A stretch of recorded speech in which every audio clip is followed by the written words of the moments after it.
July 1st, 1999. The world is buzzing about the new millennium. The dot-com bubble is nearing its peak and the euro had just been introduced.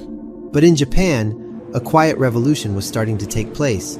A revolution that would change the landscape of global finance in ways no one could have predicted. Having made what she says is millions of dollars trading currencies. In homes across the country, a group of ordinary housewives in Japan began to venture into a world ruled by Wall Street tycoons and international banking giants. We call them the Mrs. Watanabe. Mrs. Watanabe's Motivated by a desire to protect their families, armed with nothing more than personal computers and an unyielding resolve, the Mrs. Watanabes shook the global financial markets from their kitchen tables. Forever. Bạn cũng có thể thay đổi tài chính và tìm kiếm cơ hội đầu tư cho mình ngay tại nhà. Thì hiện tại bên mình đây có chương trình tặng 50 đô khi đăng ký tài khoản tại WCG mà không cần phải nạp tiền. Hãy nhanh tay ấn vào link đăng ký ở dưới phần bình luận nhé.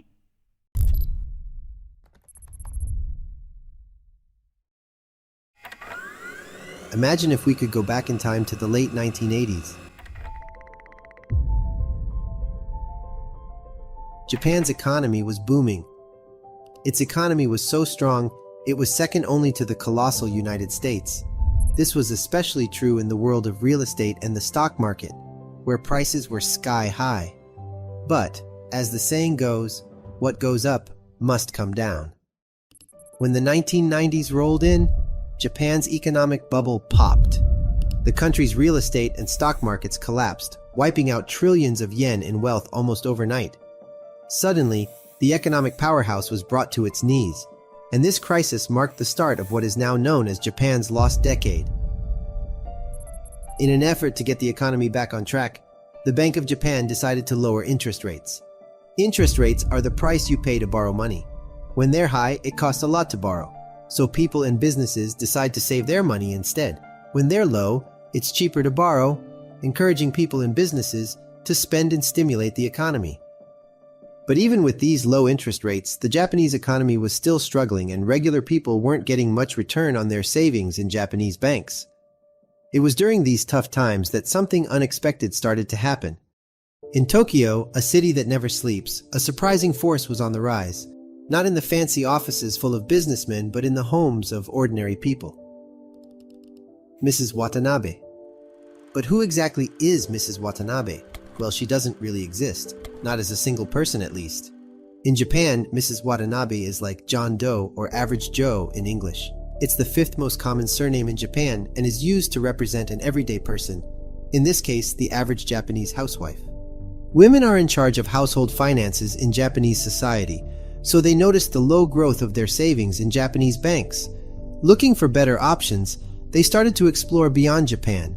Their search led them to the fast-paced world of foreign exchange, or forex trading, where they could trade different currencies and potentially make a profit. Bạn cũng có thể tạo ra lợi nhuận chỉ với $0. Chỉ cần đăng ký tài khoản tại WCG, bạn sẽ nhận ngay được 50 đô để giao dịch và rút tiền về miễn phí. Hãy nhanh tay nhấn vào link đăng ký ở dưới phần comment nha. Over a million of these women began speculating in financial markets to increase their family savings, leading to the emergence of the Mrs. Watanabe movement. But little did they know what would happen next.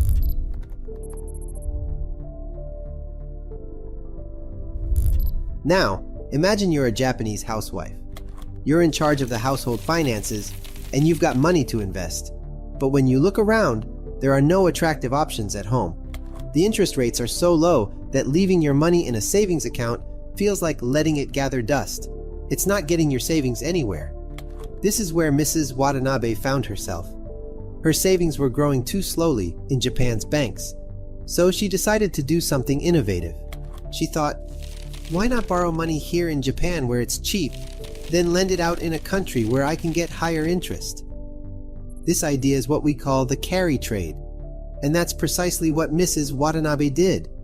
In a carry trade, you borrow money in a currency with a low interest rate, like the yen, then use that money to invest in a different currency that offers a higher interest rate, like the Australian dollar. You get to pocket the difference of the interest you get from your deposit in the foreign bank. Imagine living in a country where fruits are currency. For every 100 apples you deposit in the Apple City Bank, they reward you with one extra apple each year. But then, you spot that the Orange City Bank gives out 5 extra oranges annually for every 100 oranges deposited. So you decide to swap your apples for oranges, pocketing those extra oranges each year. So she borrowed Japanese yen at low interest and changed them into a currency where the interest was high so she could earn more. The difference in interest rates was her profit. And just like that, Mrs. Watanabe found herself at the center of a financial revolution right from her kitchen table. Và ngay trong chính ngôi nhà của các bạn, bạn cũng có thể tự tạo thêm lợi nhuận mà không mất bất kỳ khoản phí nào. Chỉ cần đăng ký tài khoản tại WCG, bạn sẽ nhận ngay được 50 đô để giao dịch. Vậy thì coi chương chưa gì nữa mà không nhấn vào link đăng ký ở bên dưới phần comment. This marked the birth of the Mrs. Watanabe carry trade phenomenon, a savvy financial maneuver that would soon attract global attention.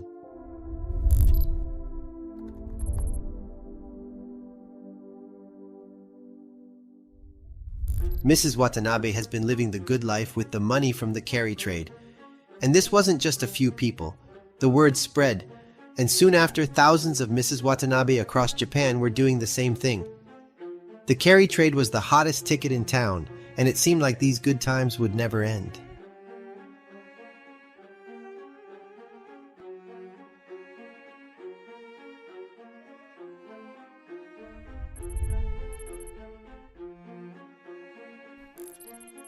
According to the Financial Times, more than half of Japanese household assets are cash and bank deposits. This is unusually high since cash only represents 14% of Americans' household assets and 37% of Europeans. But there's no such thing as zero-risk profits. Just like the highest swing in the playground can give you the best ride, it can also be the scariest when things go wrong. In 1998, a storm hit the global financial market. A storm called the Russian financial crisis. Russia defaulted on its debts and created a massive earthquake for the entire global financial system. Remember the carry trade? Well, here's the downside of it.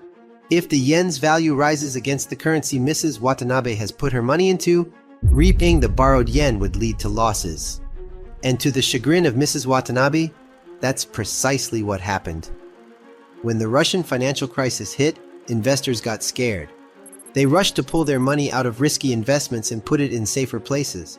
One of those safer places was the Japanese yen.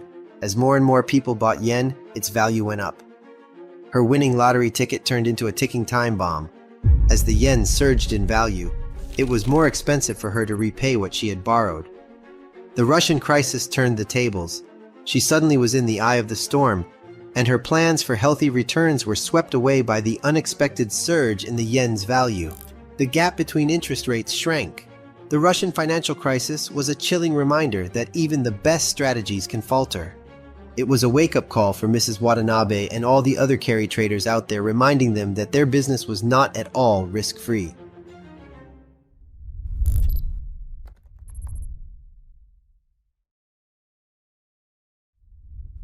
In the aftermath of the Russian financial crisis, Mrs. Watanabe and others involved in the carry trade were left licking their wounds. Meanwhile, back in Japan, the government was dealing with its own economic challenges. Even after being the world's first country to introduce a zero-interest rate policy in April 1999, Japan was still facing a new monster: deflation. Deflation is when the overall level of prices in an economy decreases, incentivizing people not to spend their money by delaying their purchases because they expect prices to fall further. In response to this, in 2001, the Bank of Japan decided to take another bold step to fight this deflation. It became the first country ever to introduce a policy known as quantitative easing, or QE for short. This practice has since been adopted by other central banks worldwide, particularly during the 2008 financial crisis, and more recently during the pandemic. In simple terms, QE is when a central bank, like the Bank of Japan, creates new money and uses it to buy government bonds, or a title where the government promises to pay back the borrowed money at a certain time and with a certain interest rate that are both fixed during the creation of the bond. This floods the economy with money, lowers interest rates even further, and encourages people and businesses to borrow and spend. It's like adding fuel to a fire to make it burn brighter. For Mrs. Watanabe, this was a double-edged sword.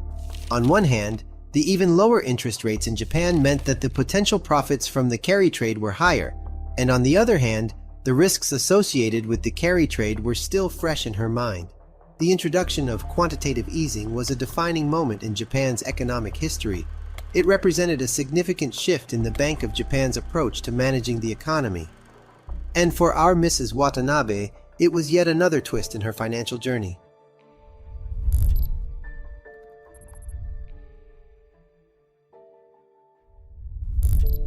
As we enter the new millennium, Japan is still working hard to fix its economic problems.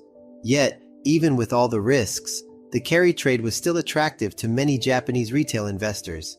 The potential for more profits is too hard to ignore, especially now that the yen is cheaper to borrow, thanks to the Bank of Japan's quantitative easing policy.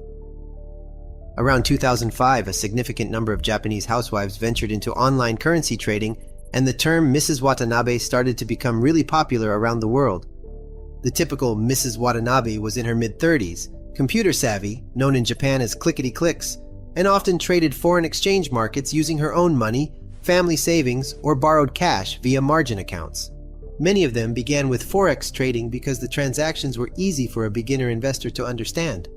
At that time, the media was filled with stories about the so-called real housewives of Japan.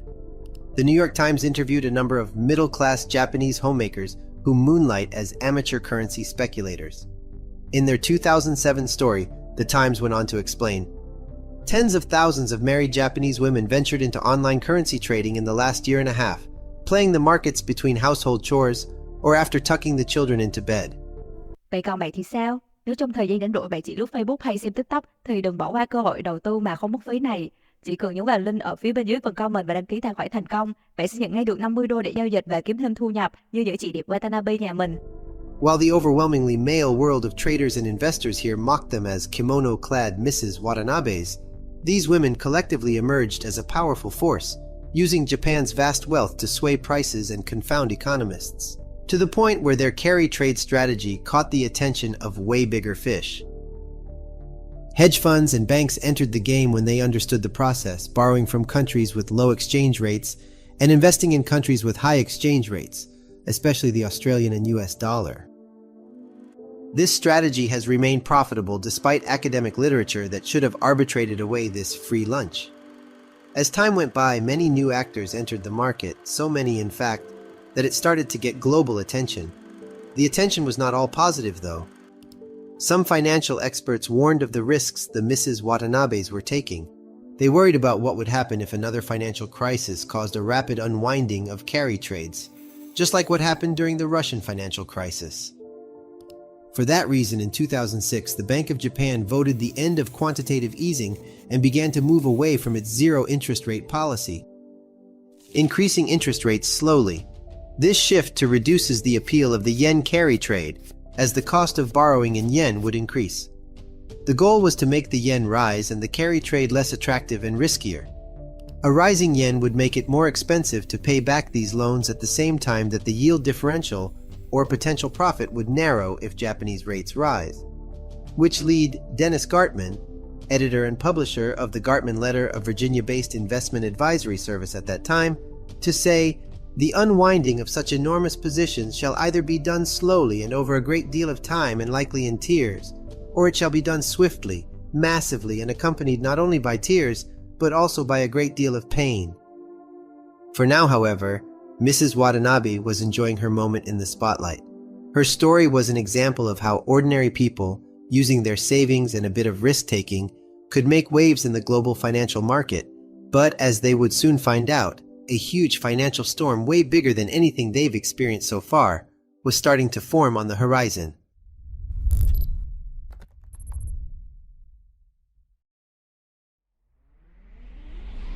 2008 was a tumultuous year for the economy. What the heck is going on down here? I don't know. Many economists now believe this downturn will be the most severe since the recession of the early 1980s. The 2008 financial crisis was bigger than anything Mrs. Watanabe had faced before. The crisis started in the United States with the collapse of Lehman Brothers, a massive investment bank. As this giant investment bank crumbled, global financial markets spiraled down, sinking many economies across the globe into a deep recession. Just like during the Russian financial crisis, worldwide investors shaken by the turmoil scrambled for safety. They pulled their money out of risky investments and rushed to buy safer assets, including, you guessed it, the familiar Japanese yen. Again, as demand for the yen rose, its value shot up too. For Mrs. Watanabe, this was a case of déjà vu. The rising yen meant paying back her borrowed yen for carry trades would cost her more. In the face of this reality, carry trades started to unravel rapidly. The Mrs. Watanabes, in a state of panic, rushed to escape their positions. And it wasn't just Mrs. Watanabe. Thousands of retail investors across Japan who had once enjoyed the profits of the carry trade found themselves facing significant losses. The magic money-making machine had turned into a nightmare. Many amateur traders suffered huge and sudden losses, as they learned that while the transactions may be simple, the global macroeconomic forces affecting foreign exchange markets are the complete opposite. One woman, interviewed by The Times, lost nearly $100,000, her family's entire savings, in just 1 week. Đầu tư nào mà chẳng có rủi ro, nhưng đối với WCG, chỉ cần đăng ký tài khoản thành công là bạn đã nhận ngay được 50 đô để giao dịch mà không cần tốn bất cứ đồng nào. Vậy thì còn chần chừ gì nữa mà không nhớ người lên đăng ký ngay nào? The 2008 global financial crisis was a brutal wake-up call about the risks tied to the carry trade. It served as a sobering experience for Mrs. Watanabe and her fellow traders, making their time in the global spotlight feel like a distant past. The crisis also marked a turning point. It was the moment when the world truly realized how interconnected our global financial system is, and how quickly a crisis in one country can spread to others.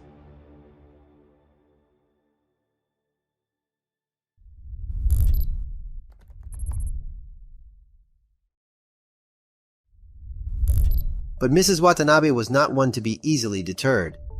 Despite the losses, they continued to trade, with many keeping their activities secret due to cultural attitudes towards money earned through trading. She learned from these experiences, and instead of retreating, she became more knowledgeable and disciplined in her investing strategies. In the aftermath of the crisis, Japanese retail investors, including Mrs. Watanabe, began reorienting their financial compasses. They moved away from carry trades and started to explore new ways to invest their money. Day trading was one of these new avenues. With carry trades, Mrs. Watanabe was thinking long-term, but that wasn't the case anymore with day trading. She became way more aggressive in her strategy. As the New York Times explained, one reason Japan's homemakers can move markets is that they hold the purse strings of the nation's $12.5 trillion in household savings. For more than a decade, that money languished in banks here at low interest rates. Day trading provided Mrs. Watanabe with the opportunity to exercise a level of financial autonomy that was often lacking in traditional work roles. Leveraging the nation's household savings to move markets and generate more income for her savings was a significant shift from her earlier strategy of carrying trades where she had to wait for profits to roll in. Several women traders who really put Japanese home trading on the map emerged during this period. Fumie Wakabayashi, author of I Like Stocks and creator of a Nintendo DS investment game, who made significant strides in Japanese home trading.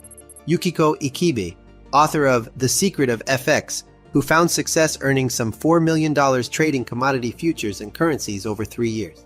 And Mayumi Tori, a single mom who created a support group called the FX Beauties Club and also authored a book of the same name. Mrs. Watanabe's shift from carry trading to day trading wasn't an isolated incident. It was part of a larger trend in Japan, and in fact around the world. Day trading was on the rise, and retail investors like Mrs. Watanabe were leading the charge. How? Great question. Well, there were a few reasons.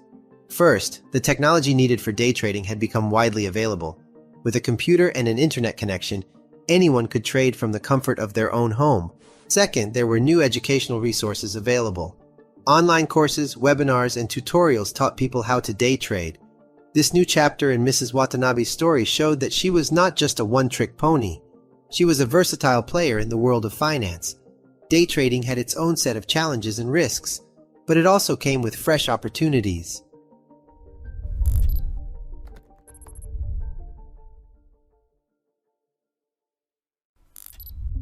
Fast forward to 2013, and the Japanese economy is at a crossroads. The national debt to GDP ratio is at 230%, the highest among developed countries. For almost 2 decades now in Japan, deflation has been rampant. The prices and wages kept dropping. To avoid ending up like Europe, which is battling serious debt issues, Japan needed extreme solutions. In December 2012, Shinzo Abe became Japan's prime minister. He launched an ambitious plan called Abenomics, which had several strategies, but two main ones were: 1. Monetary stimulus. The Bank of Japan was instructed to print more money to stop deflation until inflation hits 2%, a rate many economists argue to be optimal. A little inflation would stimulate the economy to start spending again and attract more investment. 2. Fiscal stimulus. The government decided to spend as much money as possible on things like schools, healthcare, and infrastructure. The aim is to create jobs, stimulate construction, encourage businesses to grow, and hopefully boost the economy. Initially, Abenomics seemed successful. Japan's stock market, the Nikkei, went up by 30% in the first 3 months of Abe's mandate. In March 2013, the Financial Times of London wrote, "Welcome back, Mrs. Watanabe." As the effects of Abenomics start to trickle down to consumers and private investors in the world's third largest economy, and as global recovery hopes brighten, this canny player of global currencies and interest rates has begun to stir once more. By late May 2013, however, the Japanese stock market took a huge tumble and is struggling to recover. Many blame Mrs. Watanabe for cashing out on the quick profits she earned over the past few months while the stock market climbed.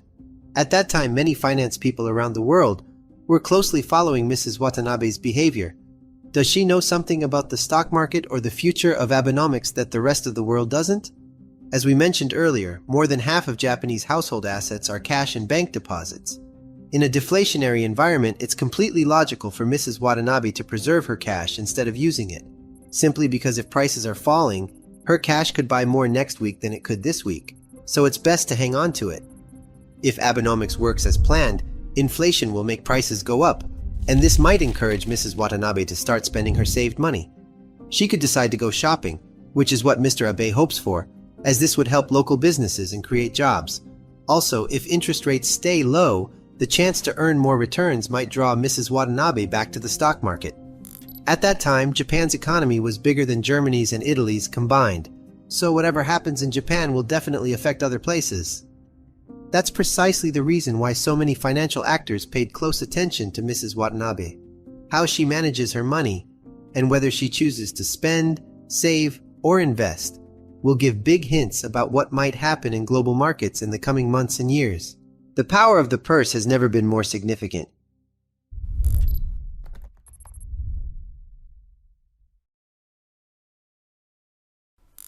Fast forward to today, Mrs. Watanabe has gone through quite a journey.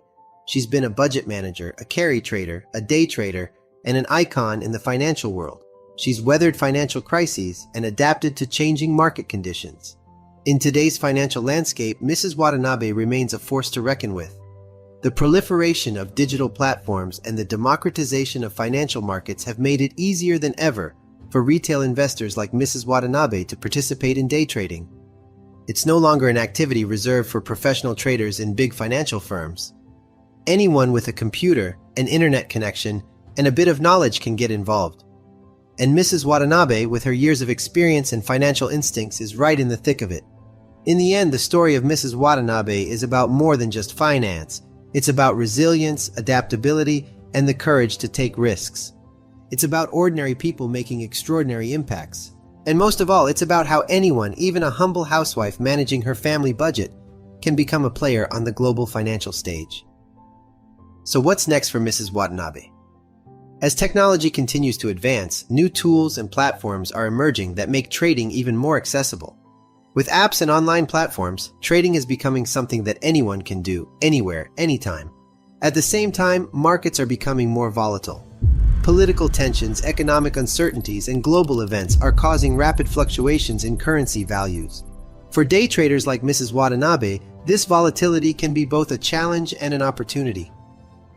And so, as we close this chapter on Mrs. Watanabe's journey, we're left with a sense of admiration for this everyday housewife who dared to venture into the world of global finance, and in doing so, changed the game forever. Thank you for watching.